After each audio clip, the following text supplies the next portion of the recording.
টানা ভারী বর্ষণ, পাহাড়ি ঢল ও জোয়ারের প্রভাবে চট্টগ্রাম, বান্দরবান ও ভোলাসহ দেশের দক্ষিণ পূর্বাঞ্চলে ভয়াবহ বন্যা ও পাহাড় ধসের বিপর্যয় নেমে এসেছে।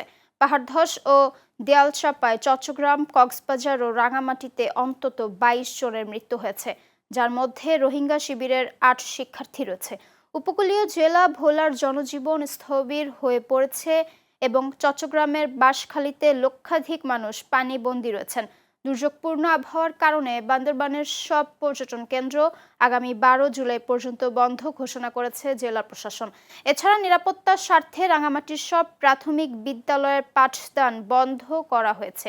তবে প্রশাসন ঝুঁকিপূর্ণ এলাকার বাসিন্দাদের আশ্রয় কেন্দ্রে যাওয়ার নির্দেশ দিলেও অনেকেই তা মানছেন না।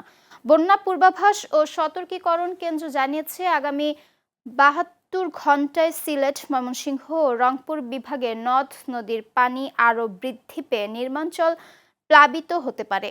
এর ফলে দিনমজুর ও নিম্ন আয়ের মানুষের দুর্ভোগ চরম আকার ধারণ করেছে। আমাদের যারা প্রশাসনে যারা আছে তাদের আরেকটু সতর্ক দৃষ্টি দিতে হবে। আসলে বৃষ্টির পরিমাণটা বেশি ছিল, তো যে কারণে আসলে আমরা জিনিসটা বুঝতে পারতেছি।